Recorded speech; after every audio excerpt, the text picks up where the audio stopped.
Good morning बेटा। आज हम रिवाइज करेंगे अकाउंट्स का, फर्स्ट ग्रुप के अकाउंट्स का एक चैप्टर, इंश्योरेंस क्लेम। स्टूडेंट की मैक्सिमम की डिमांड है इंश्योरेंस क्लेम को लेकर के। तो उसमें दो पार्ट हैं, claim for loss of stock by fire event और claim for loss of profit by fire event. तो पहले हम पढ़ेंगे लॉस ऑफ स्टॉक का क्लेम कैसे किया जाता है। बेटा जनरली स्टॉक कैलकुलेट होता है फिजिकल काउंटिंग से, गिन कर स्टॉक पता करते हैं। जब भी स्टॉक पता करना है, क्लोजिंग ओपनिंग तो अपने आप पता पड़ ही जाता है क्लोजिंग देख करके, लेकिन जब भी स्टॉक पता करते हैं तो काउंटिंग करके स्टॉक गिन कर पता करते हैं जनरली, या फिर स्टॉक रजिस्टर से देखकर। लेकिन यदि किसी प्रेमाइसेस में फायर हो गई तो ना रजिस्टर है स्टॉक रजिस्टर, और थोड़ा यदि था तो जल गया या है ही नहीं, और फिजिकली तो स्टॉक है नहीं, अब जल गया तो कैसे पता करें कि कितना स्टॉक जला, और कैसे पता करें कि बीमा कंपनी से क्लेम कितना लिया जाए। यदि बिजनेसमैन ने स्टॉक के लॉस की पॉलिसी ली हुई है तो कितना क्लेम किया जाए, लॉस कितना है वो भी देखना पड़ेगा और पॉलिसी कितने की है वो भी देखना पड़ेगा। सिर्फ लॉस से थोड़ा मतलब होता है, लॉस है पर पॉलिसी नहीं है तो कैसे क्लेम मिलेगा, लॉस है पर पॉलिसी कम की है तो क्लेम कम मिलेगा, और लॉस है और पॉलिसी सफिशिएंट की है तो क्लेम पूरा मिलेगा। पर ये ध्यान रखना, जितना लॉस है उससे ज़्यादा क्लेम 1 रुपया भी नहीं मिल सकता बीमा कंपनी से किसी भी हाल में, किसी भी शक्ल में। लॉस से ज़्यादा आप सिंगल रुपीज़ भी, सिंगल 50 पैसा भी आप बीमा कंपनी से क्लेम ज़्यादा नहीं ले सकते, कम हो सकता है लेकिन ज़्यादा नहीं। तो अब ये बीमा कंपनी से क्लेम कैसे लिया जाए फॉर लॉस ऑफ स्टॉक, उसके लिए हम क्या करते हैं, बजाय थ्योरी के मैं आपको हर एस्पेक्ट पर एक एक छोटा छोटा क्वेश्चन करवा देता हूँ जो मैंने खुद ने बना रखा है, जिसमें ज़्यादा पॉइंट कवर हो करके। ठीक है बेटा, तो क्या करते हैं, स्टॉक पता करने के लिए हम यहाँ पर रफ में कुछ वर्किंग करते हैं, बुक्स में बिल्कुल नहीं। पहली बात रफ में, इसीलिए यदि हम अकाउंट जैसी कुछ चीज़ें बनाते हैं, अकाउंट के शेप वाली, अकाउंट के फॉर्मेट वाली, तो उसको हम बोलते हैं मेमोरेंडम अकाउंट, ट्रेडिंग अकाउंट हो या जो भी हो। ठीक है बेटा, तो यहाँ पर क्या करते हैं, जरा तरीका देखिए कैसे बीमा कंपनी से क्लेम डिमांड किया जाए, कितना क्लेम डिमांड किया जाए यदि वो कैलकुलेट करना। उसके लिए मैं एग्जाम्पल लेता हूँ आपके सामने, बजाय कि मैं हाँ, और ये बात ध्यान रखना, जनरली हम जब स्टॉक निकालते हैं बैलेंस शीट पर्पस के लिए तो वो स्टॉक होता है ऑनरशिप वाला, लेकिन जब लॉस ऑफ स्टॉक के लिए, क्लेम के लिए स्टॉक निकालेंगे तो फिजिकल स्टॉक सबसे इंपॉर्टेंट चीज ध्यान रखेगा बेटा। जैसे कि आप यदि बैलेंस शीट बना रहे हैं, मान लीजिए हमारे गोडाउन में माल रखा हुआ है 10 लाख रुपीज़ का, और पड़ोसी के गोडाउन में हमने अपना माल रख दिया 2 लाख रुपए का, जगह नहीं थी, तो हम अपना स्टॉक कितना दिखाएंगे, 10 लाख जो हमारे गोडाउन में है और 2 लाख जो हमारी ऑनरशिप में है पर कहीं और रखा हुआ है। या फिर 10 लाख का माल गोडाउन में है, अभी 2 लाख रुपीज़ का माल अभी बाहर ट्रक में रखा हुआ है जो अनलोड होना बाकी है, तो हम स्टॉक और हम खरीद चुके हैं उसको, परचेज में दिखा भी चुके, ऑनरशिप आ चुकी, सिर्फ ट्रक से उतर के हमारे यहाँ आना है, तो हम स्टॉक दिखाएंगे 12 लाख क्योंकि ऑनरशिप हमारी है। तो बेटा जनरली हम जो स्टॉक दिखाते हैं बैलेंस शीट पर्पस के लिए या ट्रेडिंग अकाउंट में, तो वो स्टॉक बुक कीपिंग पर्पस से, अकाउंटिंग पर्पस से जब स्टॉक लेते हैं तो लेते हैं ऑनरशिप बेस्ड, लेकिन जब यहाँ पर लेंगे तो स्टॉक लेंगे फिजिकल स्टॉक। बेटा फिजिकल, बेटा सोचो ना, यदि हमारे पास कुल स्टॉक 15 लाख रुपीज़ का है ऑनरशिप में, और उसमें से हमारे गोडाउन में बिजनेस, हम अपना अपनी अपनी बात नहीं करें बेटा, आप कहीं हमारे क्यों लगाएं, एक बिजनेसमैन है उसका कुल स्टॉक 15 लाख का है, उसमें से 10 लाख का रखा है गोडाउन में और 5 लाख का रखा है कहीं और किसी पड़ोसी के यहाँ, और यदि बिजनेसमैन के गोडाउन में आग लगती है तो स्टॉक जलेगा कितना, 15 ऑनरशिप वाला या 10 फिजिकल वाला, 10 फिजिकल वाला, क्योंकि पड़ोसी के गोडाउन में थोड़ा आग लगी है, वो दूर है उसका। तो मतलब ये हुआ कि loss of stock by fire के लिए स्टॉक कौन सा देखना पड़ता है, फिजिकल। फिजिकल जैसे कैसे, मतलब जैसे बेटा गोडाउन में 10 लाख रुपीज़ का माल था, उसमें से 1 लाख ऐसा भी था जो खरीदा हुआ था गुड्स ऑन अप्रूवल पर, उसके हमने अप्रूवल दी भी नहीं थी अभी, हमने खरीदा था गुड्स ऑन अप्रूवल। 10 लाख में 1 लाख का गुड्स ऐसा है जो गुड्स ऑन अप्रूवल था कि हम रखेंगे और नहीं जमा तो वापस तुम्हें वापस दे देंगे, इस शर्त पर खरीदा था, वो हमारी परचेज थी नहीं, तो हमारी परचेज में भी रिकॉर्ड नहीं है, ऑनरशिप भी नहीं हमारी नहीं थी, बस गुड्स हमारे पास था physically, as a bailor bailee relationship में गुड्स हमारे पास था। अब इधर आग लगी और सारा माल जल गया, 1 लाख का भी जल गया, तो अब तो हम उसको माल वापस नहीं कर पाएंगे, तब तो हमने मान लेना पड़ेगा कि हमें इसको पेमेंट करना पड़ेगा। तो बीमा कंपनी से भी हम 9 जो हमारा ऑनरशिप में था और 1 हमारा ऑनरशिप में नहीं था, ऑन अप्रूवल था, उस पर भी हम बीमा कंपनी से क्लेम मांग सकते हैं क्योंकि 10 लाख का माल हमारे जला है। तो मतलब ये हुआ, ऑनरशिप इंपॉर्टेंट नहीं है, फिजिकल एग्जिस्टेंस इंपॉर्टेंट है। लॉस ऑफ स्टॉक चैप्टर के लिए ध्यान रखेगा, फिजिकल एग्जिस्टेंस ऑफ गुड्स। उल्ट इसके अलावा बेटा जैसे कि हमने, और यहाँ पर आप लीगलिटी में मत जाइए, बस फिजिकल प्रैक्टिकल एस्पेक्ट पे जाइए। मान लीजिए गोडाउन में 10 लाख का माल था, उसमें 50 का गुड्स ऐसा भी है जो हम बेच चुके थे पर डिलीवरी नहीं दी थी। डिलीवरी कस्टमर को हमने कहा था भाई 2 दिन बाद दे देंगे, ट्रक हमारे आएगा, उधर तुम्हारे एरिया में आ ही रहा है, तुम खरीद लो, बिल बना दिया, सेल भी हो गई, ऑनरशिप भी चली गई, पर गुड्स हमारे पास रखा था, डिलीवरी नहीं दी थी, goods sold but not delivered. But अब क्या हुआ, 50 का गुड्स भी जल गया होगा ना, आग लगी तो ऐसा थोड़ा कि उसकी ऑनरशिप किसी और की होगी तो वो जला नहीं होगा। तो 950 का हमारा गुड्स था विद ऑनरशिप, 50 का गुड्स था ऑफ कस्टमर, पर हमारे यहाँ रखा था goods sold on approval, sorry goods sold but not deliver. बेटा जला तो 50 भी होगा ना, और हमें कस्टमर को तो डिलीवरी बाद में भी देनी पड़ेगी, तो लॉस तो 50 हमारी है ना। तो हमें 50 का स्टॉक जो कस्टमर का था और 950 हमारा था, दोनों का क्लेम लेना पड़ेगा। मतलब इंपॉर्टेंट क्या है, फिजिकल। ठीक है बेटा, हम आगे बढ़ते हैं, हम एक काम करते हैं, एक एग्जाम्पल कर लेते हैं। ठीक है बेटा, ये एग्जाम्पल लेते हैं। देखिए एग्जाम्पल 1, ये मैं इसको आपका ये जो है ये PDF में आपको भेज दूंगा। देखिए बेटा, सबसे पहले क्वेश्चन नंबर 1, इसमें मैं काफ़ी पॉइंट कवर करने की कोशिश कर रहा हूँ, ये मेरा मन से बनाया हुआ क्वेश्चन है, किसी बुक का नहीं। और आपको चाहिए कि जैसी रिवीजन देखें उसके बाद फटाफट अपने क्लास वर्क के क्वेश्चन सारे कर लें और फिर मॉड्यूल देख लें, मॉड्यूल के क्वेश्चन। तो बेटा question 1, find out claim for loss of stock if date of fire 12 July 2019। 12th, ये आपको थोड़ा और, 12 जुलाई 2019 है डेट ऑफ फायर, 12 जुलाई 2019, और ओपनिंग स्टॉक 1 अप्रैल 2018 का स्टॉक है, मतलब ये प्रीवियस ईयर का ओपनिंग है, और 31 मार्च 19 ये प्रीवियस ईयर का क्लोजिंग है। ये opening stock of last year, ये closing stock of last year. अच्छा, purchase from April 18 to March 19, ये प्रीवियस ईयर की परचेज, और ये करंट ईयर 1 अप्रैल 19 से 12 जुलाई 19, ये करंट ईयर की परचेज है। करंट ईयर मतलब 2019 वाला ईयर करंट ईयर है, जुलाई 12 को फायर हुई है, तो अप्रैल 19 से ईयर स्टार्ट हुआ अभी करंट ईयर, और जुलाई को फायर होगी इस बीच की, मतलब अप्रैल मई जून और जुलाई 3 महीने और 12 दिन, 3 महीने और 12 दिन की परचेज है। ये करंट ईयर की परचेज है 3 महीने और 12 दिन की, ये प्रीवियस ईयर की सेल है, और ये करंट ईयर के 3 महीने 12 दिन की सेल है, ये प्रीवियस ईयर, ये करंट ईयर। और गुड्स जो आग लगने से बचा लिया, सेल्वेज 17,500 का गुड्स जलने से बचा लिया गया, गोडाउन से निकाल लिया गया, ये जलने से रह गया था, गोडाउन में था पर जलने से बच गया, इसको बोलते हैं सेल्वेज गुड्स। अच्छा, मैंने जो पॉइंट कवर किए, goods purchase of 10,000 on 8 July, fire हुई है 12 जुलाई, गुड्स जला है 8 जुलाई को और फायर हुई है 12 जुलाई को। अच्छा, goods purchase of 10,000 on 8 July not delivered till 12th, मतलब गुड्स खरीद लिया था पर हमें डिलीवरी नहीं मिली थी, मतलब ये हमारे गोडाउन में नहीं था, परचेज में शामिल है लेकिन ये हमारे गोडाउन तक नहीं पहुंच पाया था, तो ये जलने से बच गया होगा। इधर हमने गुड्स 15 का बेचा 10 जुलाई को, बट डिलीवरी नहीं हुई थी कस्टमर को 12 जुलाई तक, ठीक है, और amount of policy for loss of stock 38 की पॉलिसी ही है। ठीक है बेटा, तो अब सबसे पहले क्या है, इसमें क्या होता है बेटा, समझो इसमें क्या करेंगे हम, बेटा हम क्या करेंगे,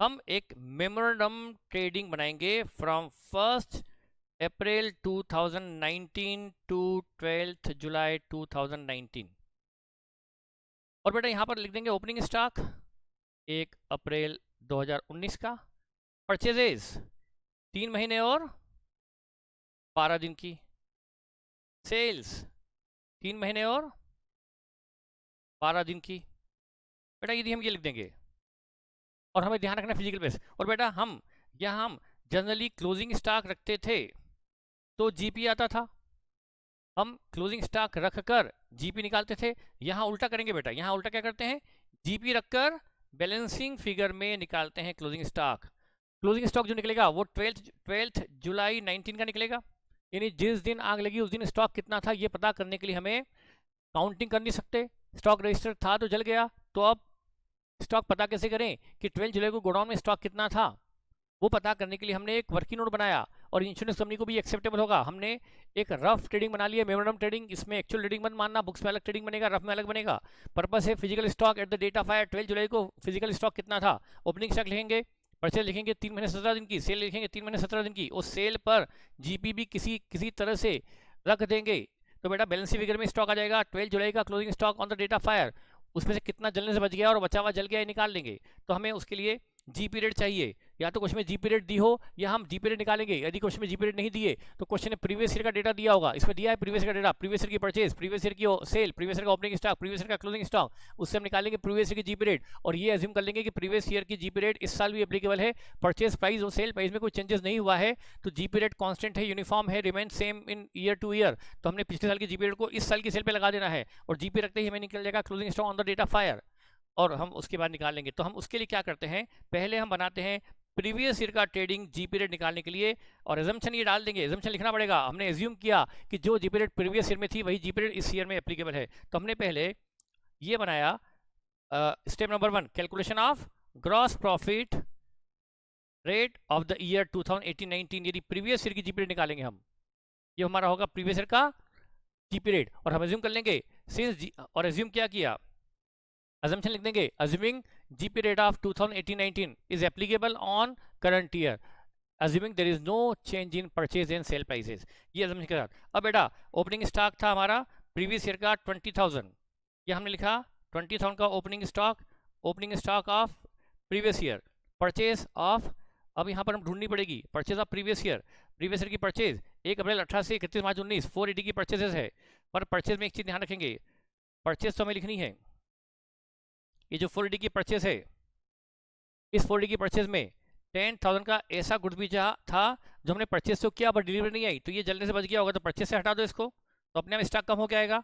परचेज में से चूंकि डिलीवरी नहीं हुई थी तो हम 480 की परचेज में से 10 की परचेज फिजिकल नहीं हो पाई थी, 10 की डिलीवरी मिली थी, तो 470 ही गुड्स वो जो खरीदा और डिलीवरी हुई, क्योंकि जो गुड्स आए ही नहीं वो जलेगा क्यों, तो स्टॉक में क्यों शामिल करें उसको, बाद में स्टॉक से हटाने से अच्छा है उसको परचेज में इंक्लूड ही मत करो, परचेज कम लोगे तो स्टॉक अपने आप कम आएगा, नहीं तो बाद में स्टॉक से हटाना पड़ेगा। ठीक है, ये भी कर लिया।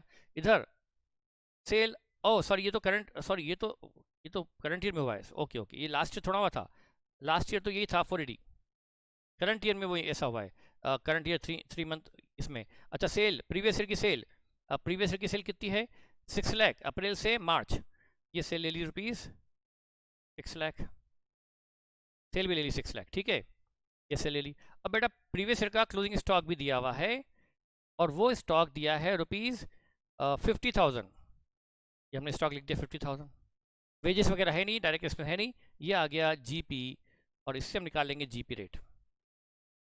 ठीक है, 650 credit side minus 5 lakh, 650 minus 5 lakh, 150 का जीपी आ रहा है। जीपी रेट बेटा हम आ गई 150 हमारा जीपी है 6 लाख रुपीज़ की सेल पर, तो जीपी रेट आ गई 25% ऑन सेल। हमेशा जीपी रेट जनरली सेल पे निकाली जाती है। अब बेटा हम क्या करेंगे, अब बनाएंगे करंट ईयर 1 अप्रैल 2019 से 12 जुलाई 2019 का ट्रेडिंग फिर से बनाएंगे। ये ट्रेडिंग बनाएंगे बेटा, हमने लिखा हुआ भी वैसे प्रिंटेड भी है, तो ये हमने ट्रेडिंग बनाया 3 महीने 17 दिन का, 3 महीने 12 दिन का। बेटा यहाँ ओपनिंग स्टॉक, यहाँ लिखा ओपनिंग स्टॉक, जो प्रीवियस ईयर का क्लोजिंग है 50,000 वो इस साल का ओपनिंग होगा। हाँ, अब बेटा यहाँ जो परचेज है इसमें वो एडजस्टमेंट था, मैंने जल्दबाजी में वो कर लिया। परचेज बेटा हमारी परचेज 1 अप्रैल 19 से 12 जुलाई 19 की जो परचेज है 120 की परचेज है, इस 120 में बेटा क्या हुआ है 10,000 ऐसा गुड्स भी है जो हमें डिलीवरी नहीं हुई। जब डिलीवरी नहीं हुई तो वो हमारे यहाँ गोडाउन में आए ही नहीं, तो चला भी नहीं, तो आप परचेज में से 120 में से 10 हटा दो, purchase but not delivered, only physical purchase लिखो 110। समझ में आ गया होगा, हमने लिखी है ओनली फिजिकल परचेज। ठीक है, सेल्स ये सब रफ वर्क है, रफ वर्क, ठीक है। अकाउंटिंग पर्पज से तो परचेज 120 थी, लेकिन हमारे इस पर्पज के लिए परचेज 110 है। अच्छा, सेल 165 की हुई थी इन 3 महीने 12 दिन में, लेकिन इसमें से 15 की सेल ऐसी भी है जो गुड्स डिलीवरी नहीं हुआ था। डिलीवर नहीं हुआ था मतलब वो हमारे गोडाउन में था। बेटा यदि देखिए सेल मतलब गुड्स गया, उसके बाद बचता है यहाँ बाय क्लोजिंग स्टॉक, इतना था, इतना आया, इतना बिक गया, इतना बचा है, तो बेटा सेल मतलब गुड्स गया। बेटा इसमें से 15,000 का गुड्स ऐसा है जो बिका तो सही पर गया नहीं, उसे हमें स्टॉक में इंक्लूड करना है, क्योंकि वो हमारे गोडाउन में था और हमें कस्टमर को डिलीवरी बाद में देनी पड़ेगी, तो हमारे जल गया। सेल में इंक्लूड है और बेटा यदि सेल इंक्लूड कर लिया तो स्टॉक कम हो जाएगा, क्योंकि हमने उसको सोल्ड मान लिया तो स्टॉक कम आएगा। सोल्ड, सेल मतलब सोल्ड और स्टॉक मतलब अनसोल्ड, जितनी सोल्ड ज़्यादा होगी उतना अनसोल्ड कम आएगा। तो आपको सेल में से 15 लेस कर देना चाहिए ताकि आपका स्टॉक बढ़ के आए।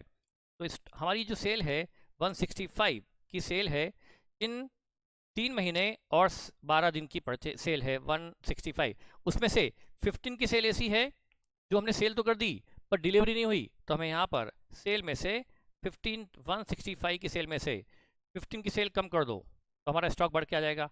सेल दिखाई ओनली 150 फिजिकल सेल। और अब जो जीपी रेट है, जीपी रेट 25% अप्लाई कर दो करंट ईयर की इस 150 पर। 150 पर हमने लगाया 25%, 37,500 क्या आ गया जीपी, और जीपी रखते ही बैलेंसिंग फिगर में आ गया क्लोजिंग स्टॉक। ठीक है, तो 50 प्लस 110 प्लस 37,500 माइनस 150, ये आ गया stock 47,500 at the time of fire. क्योंकि हमने ये ट्रेडिंग बनाया है 12 जुलाई तक का, परचेज भी 12 जुलाई तक की, सेल भी 12 जुलाई तक की, स्टॉक भी 12 जुलाई को आया, तो ये आ गया stock 47,500 on the date of fire. 12 जुलाई 2019 को हमारे गोडाउन में स्टॉक था 47,500। इसमें से सेल्वेज जो जलने से बचा लिया गया 17,500 का जलने से बचा लिया गया बेटा, 17,500 का हमने जलने से बचा लिया, तो 47,500 में से 17,500 नहीं जला, जलने से बचा लिया गया, तो 30,000 का स्टॉक जला है। ठीक है, स्टॉक जला है 30,000 का। अब बेटा ये तो लॉस ऑफ स्टॉक निकला है, अब देखना है कि बीमा कंपनी से मांगा कितना जाए। Claim to be file, claim to be launch with the insurance company भी निकालना बाकी है। If there is no average clause in the company, in the policy, बेटा पॉलिसी में एवरेज क्लॉज नहीं है, तो बेटा देखिए आपकी पॉलिसी कितने की है, 38,000, पॉलिसी 38 की है और लॉस 30 का है, तो यहाँ पर क्लेम टू बी फाइल्ड 30,000, क्योंकि हमारी पॉलिसी 38 की है और स्टॉक 30 का ही जला है, तो हम 30 का क्लेम मांग सकते हैं। यदि एवरेज क्लॉज नहीं है, तो यदि क्वेश्चन में लिखा हुआ साफ साफ कि एवरेज क्लॉज नहीं है, तो आपका क्लेम 30,000 होगा, क्योंकि आपका क्लेम 30 है और पॉलिसी मतलब लॉस 30 है और पॉलिसी 38 की थी, मतलब पॉलिसी ज़्यादा ही थी और लॉस कम ही तो मिल जाएगा। लेकिन यदि एवरेज क्लॉज है, एवरेज क्लॉज और जनरली क्वेश्चन में ना लिखा हो, तो आपको अज्यूम करना चाहिए कि एवरेज क्लॉज एप्लीकेबल है, पॉलिसी में एवरेज क्लॉज है। ये बड़ा एक लॉजिकल साइंटिफिक रूल है, मतलब साइंटिफिक क्या बोले, लॉजिकल रूल है। बीमा कंपनी ये कहती भाई कि जब तुम्हारे यहाँ आग लगी उस दिन स्टॉक 47,500 था, बीमा कंपनी उस मोमेंट को देखती है जिस वक्त आग लगी उस वक्त 12 जुलाई को इस कंपनी में, इस बिजनेसमैन के यहाँ स्टॉक 47,500 था, तो फिर पॉलिसी 38 की क्यों थी? यदि पॉलिसी 38 की थी मतलब पूरा स्टॉक इंश्योर नहीं था, तो क्लेम भी पूरा क्यों मिले? इसलिए लगाया जाता है एवरेज क्लॉज, और हर पॉलिसी में एवरेज क्लॉज होता ही है। बीमा कंपनी बर्बादी से बचने के लिए क्लॉज हमेशा रखेगी अपने क्लॉज में, तो उसका फॉर्मूला मैं आपको फॉर्मूला बताने की सीधा अमाउंट बता रहा हूँ, 47,500 it is stock on the date of fire और अमाउंट ऑफ पॉलिसी 38। इससे क्या निकलता है, कितना प्रतिशत स्टॉक, आप इसका फॉर्मूला मत रखना, ऊपर आ रहा है अमाउंट ऑफ पॉलिसी और नीचे मैं फॉर्मूला बता रहा हूँ amount of policy upon stock on the date of fire. इससे क्या होता है, पॉलिसी 38 की थी, 38 की पॉलिसी और स्टॉक था 47,500। यदि मैं बात करूं मतलब 80% स्टॉक इंश्योर्ड था। आप देखिए 47,500 का स्टॉक था जिस वक्त जब आग की पहली चिंगारी लगी, तब स्टॉक था 47,500 और पॉलिसी उसी वक्त की 38 की। बीमा कंपनी ये नहीं देखती है कि ओपनिंग स्टॉक क्या था, क्लोजिंग क्या था, आग लगी उस दिन को वेटेज देती है, उस दिन देखती है, उस वक्त स्टॉक था 47,500। जब पॉलिसी ली थी वो दिन नहीं देखती, पॉलिसी जिस दिन आग लगी है उस दिन को देखती है। तो स्टॉक 80% ही इंश्योर्ड था। यदि स्टॉक 80% ही इंश्योर्ड था, तो जो लॉस ऑफ स्टॉक हुआ है 30,000, उसका भी 80% यानी 24,000 का ही क्लेम मिलेगा। इसको बोलते हैं, ये फॉर्मूला क्या हो गया, अमाउंट ऑफ पॉलिसी अपॉन नीचे stock on date of fire into loss of stock. Formula तो आप बना सकते हैं, मैंने लॉजिक बता दिया। यदि एवरेज क्लॉज एप्लीकेबल है तो क्लेम 34 होगा, पूरा 30 नहीं मिलेगा। आपको अजीब लगेगा कि भाई पॉलिसी 38 की थी तो क्लेम 30 का पूरा मिलना चाहिए, पॉलिसी 38 की है, लॉस 30 हुआ, 30 मिल जाएगा। लेमन लैंग्वेज में सोचे तो बिल्कुल सही लगता है, लेकिन साइंटिफिक मतलब लॉजिकल वे में चलें, बीमा कंपनी के एंगल से चले, और बीमा कंपनी हमेशा इन लॉजिकल काम क्यों करेगी?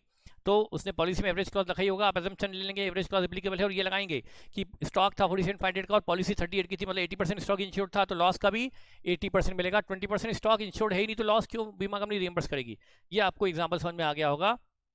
सेम एवरेज क्लॉज भी एप्लीकेबल आपको समझ में आ गया होगा, और फिजिकल के बारे में भी आपको क्लियरिटी आई होगी कि इंपॉर्टेंट फिजिकल स्टॉक होता है, ऑनरशिप वाला नहीं, ये हमेशा ध्यान रखेगा। अब मैं आगे बढ़ता हूँ दूसरे एग्जाम्पल की तरफ। देखिए अभी तो हमने क्या माना कि पिछले साल की जीपी रेट इस साल एप्लीकेबल है, पर मैक्सिमम क्वेश्चन यही आते हैं जीपी रेट सेम है, लेकिन कभी कभी रेयरली ऐसे क्वेश्चन आ सकते हैं जिसमें जीपी रेट बदल जाए। हमें उसकी भी प्रैक्टिस कर लेना चाहिए, जब बेसिक पढ़ ही रहे हैं तो हम उसका भी बेसिक पढ़ के पटक दें। ओपनिंग स्टॉक 20,000 है, परचेज ड्यूरिंग द ईयर 165 की है, सेल ड्यूरिंग द ईयर 175 की है। GP rate of last year just मैं बताना चाहता हूँ, ये करंट ईयर, अब मैं ड्यूरिंग द ईयर मतलब आप इसको करंट ईयर मान लीजिए जिसमें फायर हुई है, करंट ईयर मान लीजिए, ड्यूरिंग द ईयर का मतलब करंट ईयर, और GP rate of last year was 20% on sale, पिछले साल जीपी रेट 20% थी, purchase price increase by 10% in current year, purchase price पिछले साल की तुलना में इस साल बढ़ गई है। ये करंट ईयर मतलब जो हमारा करंट ईयर है इसमें जीपी रेट परचेज प्राइस 10% से बढ़ गई है in current year, find out closing stock. बेटा यहाँ मैं आपको सिर्फ जीपी रेट के चेंज को लेकर के सिखाना चाहता हूँ। पिछले क्वेश्चन में जीपी रेट हमने यूनिफॉर्म मानी थी, सेम मानी थी, अब यहाँ पर बदल जाएगी। जब परचेज प्राइस बढ़ेगी तो कॉस्ट बढ़ जाएगी, और सेल प्राइस नहीं बढ़ रही। परचेज प्राइस बढ़ रही है मतलब सेल प्राइस, और सेल प्राइस के बारे में क्वेश्चन कुछ नहीं बोलता, मतलब सेल प्राइस नहीं बढ़ रही। जब परचेज प्राइस बढ़ेगी मतलब कॉस्ट बढ़ेगी, और आप माल खरीदोगे महंगा और बेचोगे पुराने रेट पर, तो जीपी रेट कम हो जाएगी। पिछले साल वाली जीपी रेट अब इस साल एप्लीकेबल नहीं होगी। पिछले साल वाली जीपी रेट 20% हमें सोच समझ के लगानी पड़ेगी करंट ईयर पर। तो हमें क्या करना है, तो उसके लिए अब हम बनाएंगे, यदि ये हमने बनाया ट्रेडिंग अकाउंट, ये हमने बनाया memorandum trading account of current year. बेटा ओपनिंग स्टॉक, परचेजेस, सेल्स, और यहां सेल्स पर जीपी, और फिर हमें मिलेगा क्लोजिंग स्टॉक, और ये होगा बैलेंसिंग फिगर। बेटा परचेज प्राइस 10% बढ़ गई, तो बेटा ये ओपनिंग स्टॉक तो पिछले साल खरीदा हुआ है, लेकिन ये तो ओल्ड रेट पर है, लेकिन ये परचेज प्राइस ये जो थी ये 10% बढ़कर है। करंट ईयर में परचेज प्राइस बढ़ी है, लास्ट ईयर का स्टॉक, तो ओपनिंग स्टॉक तो पिछले साल खरीदा हुआ है। तो बेटा अब हमारे पास दो तरह के माल हो गए, ये माल हो गया ओल्ड, ये हो गया न्यू। ये खरीदा था थोड़ा सा ओल्ड रेट पर, जो कहे तो सस्ता था, ये खरीदा है न्यू रेट पर, जो थोड़ा महंगा है। अब बेटा बिकेगा दोनों सेम रेट पर, ये वाला भी सेम रेट पे बिकेगा, ये वाला भी सेम रेट पे बिकेगा।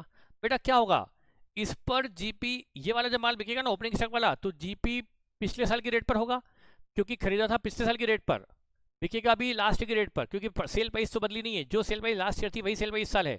तो ओपनिंग स्टॉक प्रीवियस ईयर में खरीदा था, वो खरीदा था ओल्ड रेट पर, तो ओपनिंग स्टॉक में से जो सेल होगी उस सेल पर लगेगी पिछले साल वाली जीपी रेट, और करंट ईयर में से कुछ माल बिका होगा, कुछ बचा होगा। करंट ईयर की परचेज में से जो बिका होगा उस पर जीपी कम रेट से होगा, तो हमें यहां पर हमारे लिए दिक्कत होगी, दो दो जीपी रेट लगानी पड़ेगी हमें। सेल हमारी दो तरह के गुड्स की है, ओल्ड गुड्स और न्यू गुड्स। ओल्ड गुड्स पर जीपी रेट 20% से होगा, न्यू गुड्स पर जीपी रेट कम रेट से होगा। तो ये हमारे लिए थोड़ा सा डिफिकल्ट हो जाता है कि दो दो जीपी रेट लगाएं सेल पर। सेल के दो टुकड़े करने पड़ेंगे, ओपनिंग स्टॉक में से हुई सेल और करंट ईयर की परचेज में से हुई सेल। हम अज्यूम कर लेंगे फीफो बेसिस पर ओपनिंग स्टॉक पूरा बिक गया, वो तो ठीक है, उससे हम प्रीवियस ईयर की ओपनिंग स्टॉक कितने पे बिका वो निकाल लेंगे, और उसको सेल में से अलग अलग कर लेंगे, और करंट ईयर की परचेज में से हुई सेल अलग करेंगे, और ओपनिंग स्टॉक में से हुई सेल अलग अलग कर लेंगे, और दोनों पे अलग अलग जीपी रेट निकाल कर भी जीपी रख देंगे, स्टॉक आ जाएगा। वो लेकिन थोड़ा डिफिकल्ट टेक्निक है, वो डिफिकल्ट टेक्निक है, मैं आपको उससे ईजी टेक्निक बताना चाहता हूँ, मैं आपको उससे ईजी टेक्निक बताना चाहता हूँ। बेटा मुझे नहीं लगता कि मुझे आपको दो जीपी रेट वाला पॉइंट बताना चाहिए, मैंने क्लास में बताया हुआ है, लेकिन मुझे यहाँ पर सबसे शॉर्ट। तो बेटा एक काम करो, या तो एक काम करो, यदि आप एक काम करो, यदि last year GP rate, last year ऐसा करो, ये है लास्ट ईयर, ये है करंट ईयर। बेटा यदि सेल पिछले साल 100 थी, तो कॉस्ट यानी परचेज प्राइस 80 थी, क्योंकि जीपी क्वेश्चन ने 20 दिया हुआ है। बेटा करंट ईयर में क्या हुआ है, प्रॉब्लम क्या है, अब इसको भी लिखना मत। कॉस्ट सेल तो 100 भी हुई है, पर नया माल खरीदा 88 पर है, तो जीपी बेटा जीपी रेट घटकर 12% रह जाएगी ना। करंट ईयर जो माल खरीद कर बेचेंगे तो उस पर जीपी 12% ही होगा। तो बेटा यहाँ पर दो जीपी रेट हमारे लिए डिफ़िकल्ट टू मैनेज है, इसलिए मैंने एक शॉर्ट ट्रिक बतानी है आपको। मैं चाहता हूँ कि हम इसको, क्योंकि हम एक्चुअल में ट्रेडिंग नहीं बना रहे, मेमोरेंडम ट्रेडिंग बना रहे, हमारा पर्पस एक्चुअल जीपी निकालना नहीं, ध्यान रखिए एक्चुअल जीपी हम नहीं निकाल रहे, सिर्फ हमें तो स्टॉक निकालना है, उसका एक रफ वर्किंग नोट है। तो मैं एक काम करता हूँ बेटा, मैं करूँ ओपनिंग स्टॉक और परचेज, चूंकि अलग अलग रेट पर है इसलिए दो जीपी रेट हो रही है, दो जीपी रेट का मैं लफड़ा हटाना चाहता हूँ। तो मैं क्या करूँ, ओपनिंग स्टॉक को ही 10% बढ़ा दूँ, ओपनिंग स्टॉक जो 20 है उसको ही मैं 22 कर दूँ,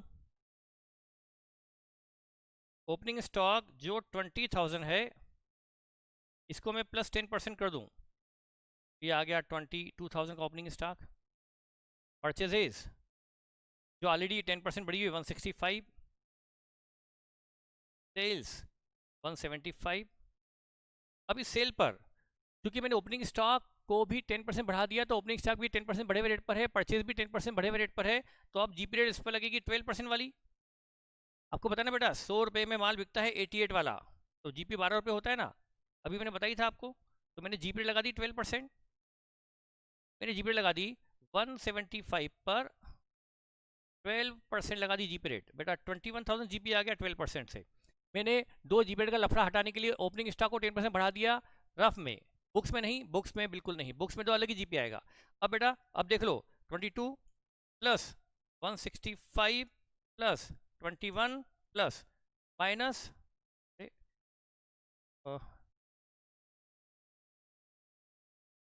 sorry sorry 22 plus 22 plus 165 plus 21 जो रहा 2,08,000 माइनस 175, स्टॉक आ गया 33, ये 33 स्टॉक आ गया, क्योंकि हमने ओपनिंग स्टॉक को 10% बढ़ा दिया और परचेस तो ऑलरेडी सही, परचेस हमने एज इट इज लिए, परचेस ऑलरेडी 10% बढ़ी हुई है, परचेस 10% बढ़ी हुई है, तो उसी में से स्टॉक बचा है 33, तो ये हमारा स्टॉक आ गया 33 on the date of fire. इसमें से सैल्वेज खड़ा के लॉस ऑफ स्टॉक निकाल लेंगे, पर मैंने वो पॉइंट कवर नहीं किया, वो तो आपको पहले कवर कर चुका हूँ। ये 33 स्टॉक था on the date of fire, उसमें सॉल्वेज खड़ा के सैल्वेज जो बच गया, मान लो हमारा 5 का माल जलने से बच गया तो 28 का जल गया होगा, ये लॉस ऑफ स्टॉक निकल गया, ऐसा हुआ है। इसका अनदर वे, एक तरीका तो ये है, जैसे मैंने बताया 22 करके भी हम निकाल सकते हैं, है ना। अल्टरनेट, ऑल्टरनेट मैंने ओपनिंग स्टॉक 20 रखा, परचेज जो 165 है ये 110% पर है, इसको मैं 100 पे ले आया, 165 की परचेज जो 10% ज़्यादा पर है डिवाइड बाई 110, ये परचेज आ गई 158 ओल्ड रेट। अब मैं परचेज को प्रीवियस ईयर, ये मैंने अल्टरनेट बनाया memorandum trading eight previous year price level, मैं इस ट्रेडिंग को बनाया बेटा। ओपनिंग स्टॉक तो प्रीवियस ईयर रेट पे है, पिछले क्वेश्चन में मैंने ओपनिंग स्टॉक को करंट ईयर रेट पे लाया था, इसमें मैं परचेस को प्रीवियस ईयर रेट पे ले गया, 150 आ गई, सेल 175 एज इट इज। बेटा अब इस पर जीपी रेट लगेगी 20% प्रीवियस ईयर वाली, जब ओपनिंग स्टॉक प्रीवियस रेट पर है, परचेस को मैं प्रीवियस ईयर पे ले गया हूँ, सेल तो प्रीवियस पे ही, तो 150 पर 30% मतलब 30 और जीपी आ गया। जिसको जो मेथड समझ में आया बेटा वो यूज कर लेना।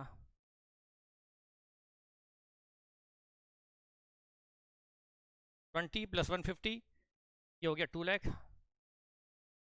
170 2 लाख रुपीज, और ये स्टॉक आ गया बैलेंसिंग फिगर 25,000।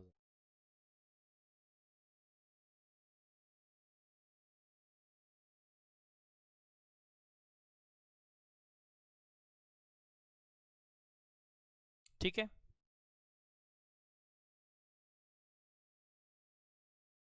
ठीक है। अब देखो बेटा, यहाँ पर मैंने सॉरी ये 20,000 प्लस 150 प्लस 13 सही तो है, 2 लाख माइनस 1 से 25,000 का स्टॉक आया। एक मिनट,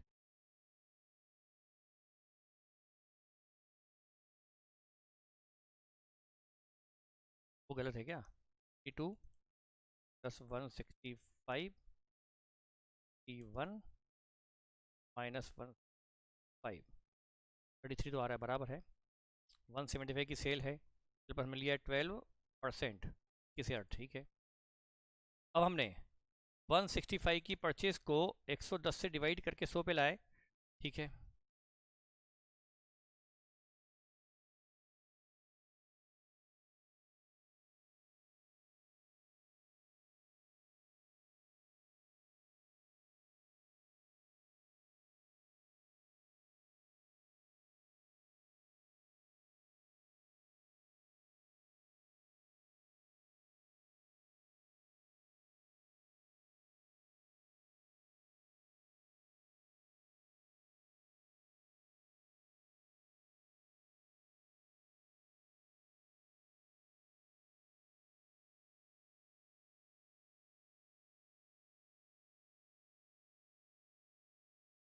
ओहो, मैंने 175 टू 20%, जीपी गलत लिखा है, सॉरी।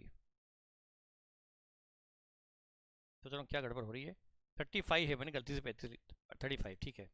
तो ये है 170, ये 2,05,000 और 2,05,000 माइनस 175 30 आया, ये सही है। मैंने जीपी गलत लिया था, वो जीपी रेट मैंने 175 पे गलत लगा दी थी। जीपी हमारा 20% से। अब देखो बेटा, अब ध्यान रखना, ये जो स्टॉक आया 30, अब आप कहेंगे सर इसमें तो स्टॉक 33 आया था, इसमें तो 30 ही आया। बेटा यहाँ पर ओपनिंग स्टॉक को मैं 10% बढ़ा लिया था, परचेज ऑलरेडी करेक्ट प्राइस पे थी, लेकिन यहाँ पर चूंकि परचेज में प्रीवियस ईयर लेवल पे ले गया था 100 से 10 से 100 पर, मतलब ये परचेज प्रीवियस ईयर लेवल पर है, तो इसमें से बचा हुआ स्टॉक भी प्रीवियस ईयर प्राइस लेवल पर है, तो ये आया stock at previous year price level. ये सब रफ वर्क है, सब ये एडजस्टमेंट है, सब ये जुगाड़ है। ये स्टॉक आया है क्योंकि हम परचेस को, एक्चुअल परचेस तो 165 है, उसको हम 110 से 100 पे ले गए बेटा, तो स्टॉक भी तो उसी का बचेगा। जब ये purchase previous year price level पर है तो स्टॉक भी तो प्रीवियस ईयर लेवल पर आया, जबकि इसकी एक्चुअल प्राइस 10% ज़्यादा है। एक्चुअल 10% महंगा है ना, तो ये 33 स्टॉक कैसे निकलेगा बेटा? उसमें हमको क्या करना पड़ा, ओपनिंग स्टॉक को 10% बढ़ा दिया, तो ओपनिंग स्टॉक भी करंट ईयर लेवल पे आ गया, परचेज भी करंट ईयर लेवल पे है, तो स्टॉक भी करंट ईयर लेवल पे ही आया था। लेकिन यहाँ पर हमने ओपनिंग स्टॉक को रहने दिया प्रीवियस ईयर लेवल पर, परचेज को भी प्रीवियस ईयर प्राइस लेवल पे ले गए, जैसे कि प्राइस बड़ी ना हो। प्राइस बड़ी नहीं होती तो ये गुड्स खरीद लेते 150 में, यदि प्राइस नहीं बड़ी होती तो गुड्स खरीद लेते 150 में, हम ऐसा किए। तो जी पीरियड हमारी कौन सी लग गई, प्रीवियस ईयर वाली जी पीरियड लगाने के लिए हमने ओपनिंग स्टॉक को तो रहने दिया एज इट इज, और परचेज को हमने 110 से 100 पे ले गए, तो हमारा ओपनिंग स्टॉक और परचेज दोनों सेम रेट पे हो गए, दोनों प्रीवियस ईयर लेवल पे है, तो जीपी रेट एक लगेगी 30%, प्रीवियस ईयर वाली लगेगी 20%, लगा दी, तो स्टॉक भी आ गया प्रीवियस ईयर प्राइस लेवल। बेटा ये रिवीजन चल रहा है। हाँ, अब आ जाओ एग्जाम्पल थर्ड पर। एग्जाम्पल थर्ड, ओपनिंग स्टॉक, ये वो करंट ईयर है, डेटा फायर वाला। करंट ईयर में ओपनिंग स्टॉक 5,000 है, परचेज 77 की है, सेल 84 की है, जीपी रेट लास्ट ईयर 20% था, करंट ईयर में परचेज प्राइस बड़ी है 10% से, और सेल प्राइस बड़ी है 5% से, 10%, एंड सेल्स प्राइस ये इंक्रीज नीचे लिखा गया, इंक्रीज बाय 5%। तो बेटा अब यहाँ पर जो मुझे सबसे इजी, मुझे जो लगता है, मैं आपको एक ही मेथड बता रहा हूँ, आप अपने एक्सपेरिमेंट कुछ भी करते रहो, पर मैं आपको सजेस्ट करूँगा ये मेथड जो बताने जा रहा हूँ, आप बना लो trading account at current year price level, memorandum trading at current year prices. हम opening, sorry at previous year price level, GP rate हमने जिद पकड़ ली कि हम तो पिछले साल वाली लगाएंगे, ठीक है भाई। ओपनिंग स्टॉक तो पिछले साल वाले परचेज प्राइस पर ही है, लेकिन जो परचेजेस है 77, ये 10% महंगी है। परचेज 10% महंगी है, तो इसको मैं 110 से डिवाइड करके 100 पे ले आया, तो ये आ गई purchase at previous year price level. और सेल, ये सब जुगाड़ है, एडजस्टमेंट है, रफ वर्क है, बुक्स में नहीं हो रहा है, और एक्चुअल जीपी नहीं निकाल रहे हैं। तो स्टॉक निकालना चाहते हैं, एक्चुअल जीपी के लिए तो कुछ और ही होगा, हम एक्चुअल जीपी निकाल, इसलिए तो नाम है मेमोरेंडम ट्रेडिंग। सेल हमारी है 84, ये भी 5% बढ़ी हुई है।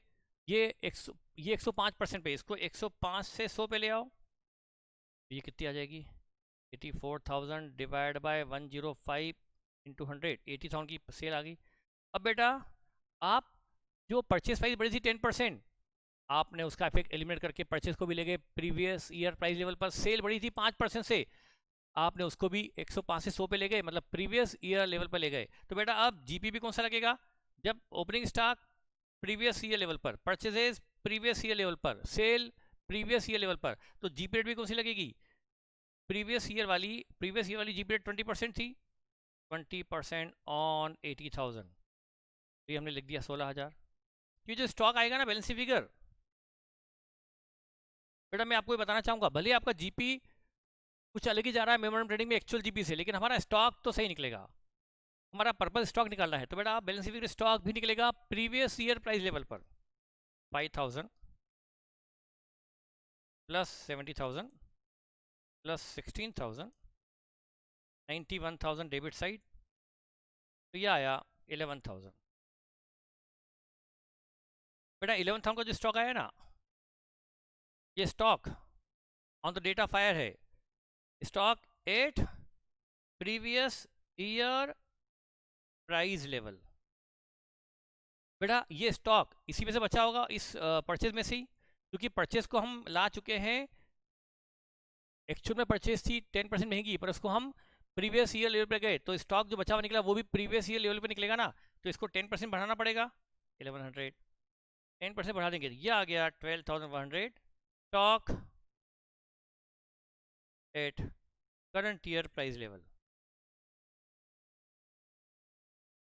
ये तरीका सबसे बेस्ट है, मैं आपको यही सजेस्ट करूंगा, बाकी आप एक्सपेरिमेंट करते हैं अपने हिसाब से, रिविजन में वो ज़्यादा मेथड समझाना पॉसिबल नहीं है बेटा, ठीक है। अब हम आते हैं एक वैरायटी और होती है क्वेश्चन की, नॉर्मल एबनॉर्मल गुड्स को लेकर के, है ना बेटा, नॉर्मल एबनॉर्मल को लेकर होती है। बेटा होता क्या है उसके लिए देखिए, हम एग्जाम्पल से समझ लेते बेटा। तो example 4, A fire occurred in the premises of Mr. इस नोट्स से मैंने क्वेश्चन लिया होगा। ए fire occurred in the premises of Messrs. Fireproof Company on 31st August 2011. From the following particular relating to period from April 11, you are requested to ascertain the amount of claim to be filed with the insurance company for the loss of stock.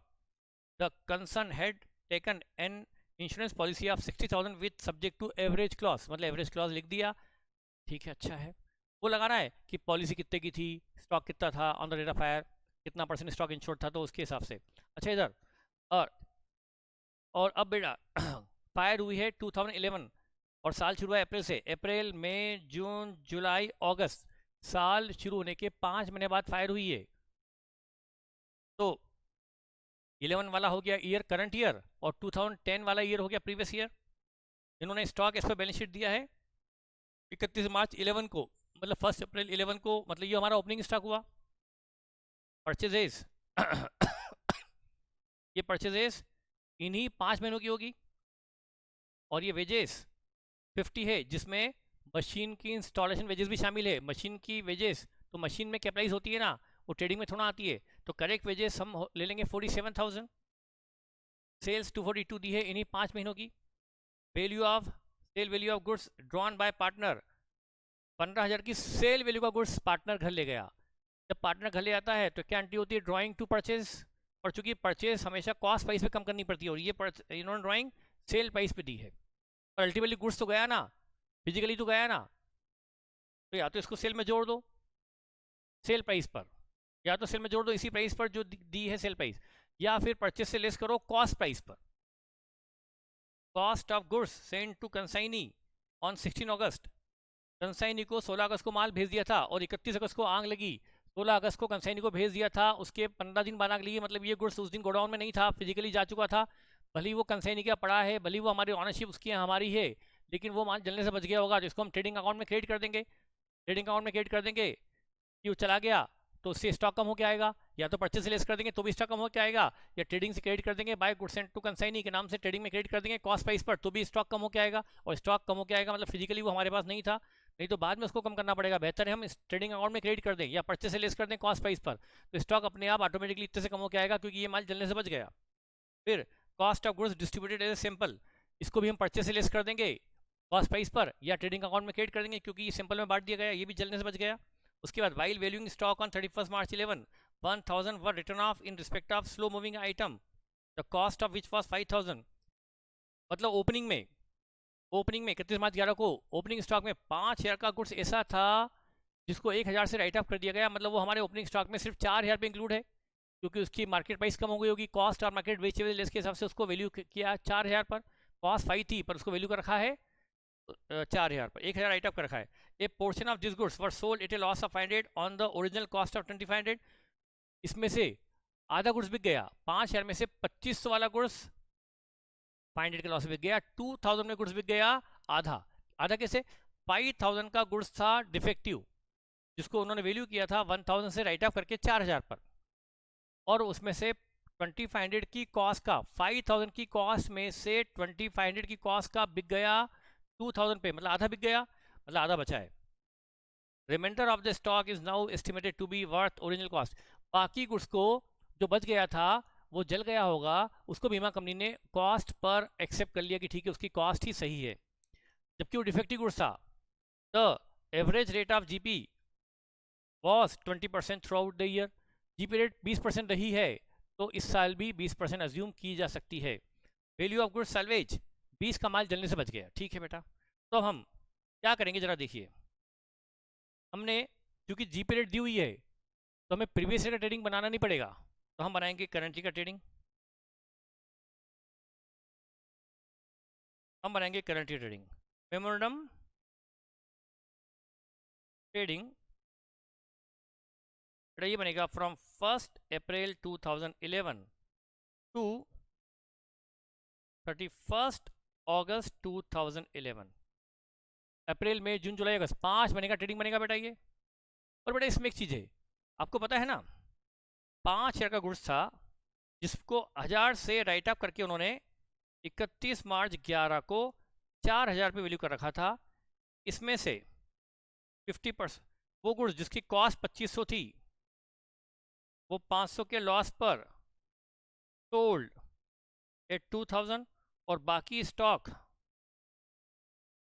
2500 की cost का बचा हुआ है और बीमा company उसको 2500 का मानने को अग्री हो गई है, ये दिया हुआ है। अब बेटा ये जो बिका 2500 की कॉस्ट वाला 2000 बिका, ये हमारी सेल में इंक्लूड होगा। तो बेटा हमारी जो सेल है, ये जो सेल है, सेल हमारी दी हुई है 242, ये सेल जो हमें दी है 242, इसमें ये सेल भी शामिल है। तो इस सेल में 2000 की सेल अब नॉर्मल है और बची हुई सेल नॉर्मल है। बेटा इस पर आप 20% जीपी लगा सकते हो, इस पर तो उल्टा 500 का ग्रॉस लॉस हुआ है, इस पर तो जीपी हुआ है, इस वाली सेल पर 20% जीपी हुआ है। बेटा आपको पता है कि हम पूरी सेल पर 20% जीपी रेट नहीं लगा सकते, क्योंकि इस सेल पर 20% लगा सकते हो, इस वाली सेल पर ग्रॉस प्रॉफिट 20% नहीं बल्कि उल्टा 500 रुपये का ग्रॉस लॉस हुआ है। तो हमें उसके लिए क्या करना चाहिए, इस वजह से हम क्या करते हैं, हम सेल्स को दो पार्ट करेंगे, नॉर्मल और अबनॉर्मल। नॉर्मल पर नॉर्मल जीपी लग सकती है, अबनॉर्मल पर नॉर्मल जीपी रेट नहीं लग सकती। बेटा हमारा गुड्स दो तरह का हो गया, नॉर्मल अबनॉर्मल, तो हमें यहाँ पर दो कॉलम बना लेना चाहिए। जब भी इस तरह का हो तो आपको क्वेश्चन में बेटर प्रेजेंटेशन के लिए दो कॉलम बना लेना चाहिए। एक कॉलम नॉर्मल एक कॉलम अब नॉर्मल, हमेशा आपके लिए बेनिफिशियल रहेगा ऐसा करना।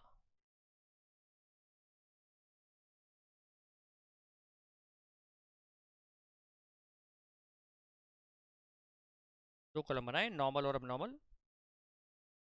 ठीक है बेटा, हमने बना लिए दो कॉलम, नॉर्मल गुड्स अलग कर लिया और अब नॉर्मल गुड्स अलग कर लिया। जो कम रेट पे बिकता है, जिस पर नॉर्मल जीपी रेट से नहीं होता, उसको अलग कर लिया। नॉर्मल अब नॉर्मल। बेटा ओपनिंग स्टॉक लिखा। अब ओपन एक बेटा एक चीज़ और ध्यान रखो कि स्टॉक की उन्होंने वैल्यू कर रखी है 4000, मतलब वो मार्केट प्राइस रखी होगी इसलिए। लेकिन बेटा दिक्कत है कि हम उसको कॉस्ट पे ले आए तो बेहतर होगा। तो बेटा यहाँ जो हमें स्टॉक दिया हुआ है 99,000, जो हमें ओपनिंग स्टॉक 99 दिया हुआ है, इसमें बेटा वो 4000 का गुड्स तो है अब नॉर्मल और 95,000 है नॉर्मल। तो हमें जब हम गुड्स को अलग अलग कर रहे हैं, नॉर्मल अब नॉर्मल को अलग अलग कर रहे हैं, तो ये लेना पड़ेगा नॉर्मल कॉलम में, इसको लेना पड़ेगा एबनॉर्मल कॉलम में। तो एबनॉर्मल कॉलम में या तो 4 पे लो या 5 पे लो। 4000 क्या है उसकी रिड्यूस्ड प्राइस और 5000 क्या है उसकी कॉस्ट। आप दोनों से क्वेश्चन कर सकते हो, मैं आपको बोलता हूँ आप जो चाहे कर सकते हो, 4000 से भी कर सकते हो।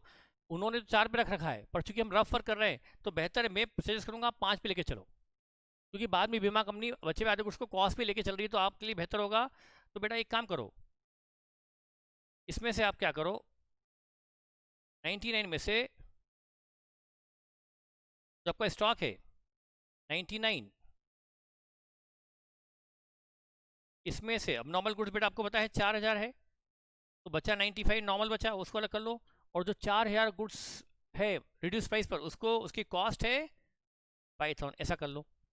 तो ओपनिंग स्टॉक कॉस्ट प्राइस पे आ गया। अब परचेजेज जो परचेज की है इन 5 मंथ में, वो 170 की है। डेफिनेटली सारा गुड्स जो खरीदा होगा वो नॉर्मल ही खरीदा होगा, हम डिफेक्टिव गुड्स अब नॉर्मल गुड्स क्यों खरीदेंगे, ये भी हमने लिख दिया। ठीक है, अब बेटा सेल नॉर्मल अब नॉर्मल दो है, इसलिए जो सब झंझट है हमारी, कुल सेल हमारी है उसमें से 2000 की सेल तो अब नॉर्मल है और 240 की सेल नॉर्मल है। कुल सेल हमारी 242 है, उसमें से 2000 की सेल अब नॉर्मल है, 240 की नॉर्मल है। बेटा ये सेल को अलग अलग करने की झंझट की वजह से तो दो कॉलम बनाने पड़े, क्योंकि दोनों पर जीपी रेट एक जैसी नहीं लगेगी। इस पर ग्रॉस लॉस हुआ है, ग्रॉस लॉस 500 रुपीज़ का लॉस हुआ। 5000 में से 50% गुड्स 2500 वाला 500 के लॉस पे बिका, 2000 बिका, तो ये 500 का लॉस इधर आ गया और बाकी का बाय स्टॉक 2500 एट कॉस्ट आ गया। ये कॉलम हमारा कंप्लीट हुआ। अब नॉर्मल वाला बेटा ये सब रिवीजन चल रहा है, ये मत मानिए कि मैं आपको ये एक्सप्लेन कर रहा हूँ, बेटा सब समझ चुके हैं। रिवीजन में बहुत ज़्यादा समझाना इम्पॉसिबल है। बेटा ये हो गया। अब हम जीपी हमारी थी, जीपी रेट 20% ऑन सेल। तो बेटा ये हमारी जो 240 की सेल नॉर्मल है, हम इस 240 की सेल पर 20% से ऑन 240, 48 का जीपी यहाँ ले लेंगे, 240 की सेल पर 48,000। अब बेटा ये इससे हमारा बैलेंसिंग फिगर स्टॉक आ जाएगा, ये वाला अब नॉर्मल गुड्स वाला। ये इससे पता पड़ेगा स्टॉक कितना था on the date of fire. तो देखिए 95,000 प्लस 170 प्लस 48,000 माइनस 240।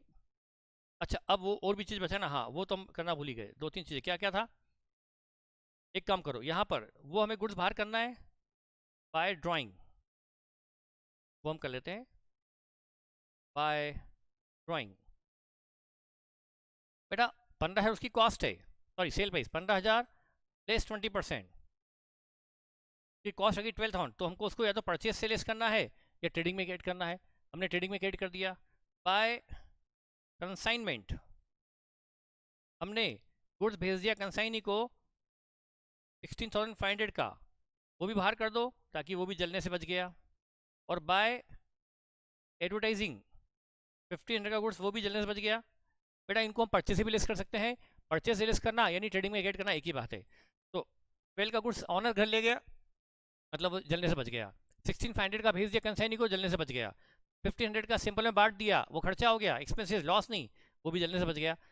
ये उसके बाद इतना बिक गया, इतना घर चला गया, इतना कंसेंट को चला गया, इतना खर्च हो गया, इतना बचा हुआ है। इस तरह से हमने निकाल लिया बैलेंस फिगर क्लोजिंग स्टॉक 12,000। हाँ तो बेटा 95,000 plus 170 plus 48,000 minus 240 minus 12,000 minus 16,000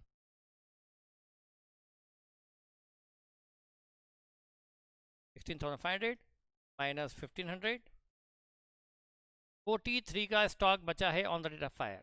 मेरी कैलकुलेशन में जाएगा, मेरी फिलिंग को ध्यान दीजिएगा, बस मैंने क्या बताया हो सकता है कैलकुलेशन कर। ये आ गया stock on the date of fire 43 तो नॉर्मल था और 2,500 का अब नॉर्मल था, और लकीली बीमा कंपनी ने इसको 2,500 का मान लिया। ये तो बीमा कंपनी बोल सकती थी कि यदि तुम बेचते तुम्हें 2 से ऊपर नहीं मिलता तो हम भी तुमको 2 से ऊपर क्यों दे, पर बीमा कंपनी ने एक्सेप्ट कर लिया 2,500 में, तो 2,500 पे लेंगे। तो ये हो गया 45,500, मतलब यहाँ पर हम उतना लेंगे जितना बीमा कंपनी ने जिस रेट पर उसको अग्री किया है। हाँ हमने वहाँ पर कॉस्ट पे ले लिया, लेकिन हम यहाँ क्लेम निकालते वक्त बोलेंगे जिस पर बीमा कंपनी ने उसको अग्री किया है। लकीली बीमा कंपनी ने कॉस्ट पे अग्री कर लिया। तो ये था stock at the date of fire. Salvage जलने से जो गुड्स बचा लिया गया वो है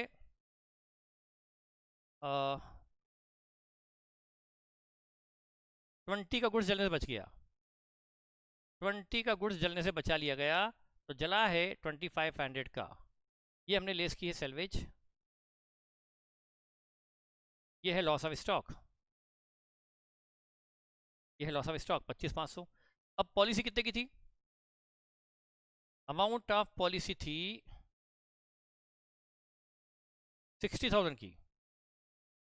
तो बेटा यहाँ पर स्टॉक तो हमारा 45,500 था on the date of fire. हमारा स्टॉक था 45,500 और पॉलिसी है 60,000 की। तो यहाँ लिख के आना पड़ेगा there is no need of average clause because the entire stock is fully covered by policy. Stock 4,500 था on the date of fire और पॉलिसी 60 की थी, तो amount of policy is greater than stock on the date of fire. बेटा हमारा stock 45,500 का था, policy 60 की थी, पूरा स्टॉक इंश्योर्ड था, तो अब एवरेज क्लॉज नहीं लगेगा यहाँ पर और फिर पूरा क्लेम मिल जाएगा। बस लिख के आ जाओ कि as the amount of policy ₹60 is greater than stock on the date of fire 45,500, so there is no need of application of average clause, so the claim will be 25,500। ये भी समझ में आ गया होगा, ठीक है बेटा। तो ये हमने पढ़ा है, यही एग्जाम पॉइंट ऑफ व्यू से इतना इंपॉर्टेंट है। तो ये नॉर्मल एबनॉर्मल पर आप ध्यान दीजिएगा कि हमने ओपनिंग स्टॉक को भी नॉर्मल पे ले आया हमारी अकाउंटिंग रफ वर्क के लिए।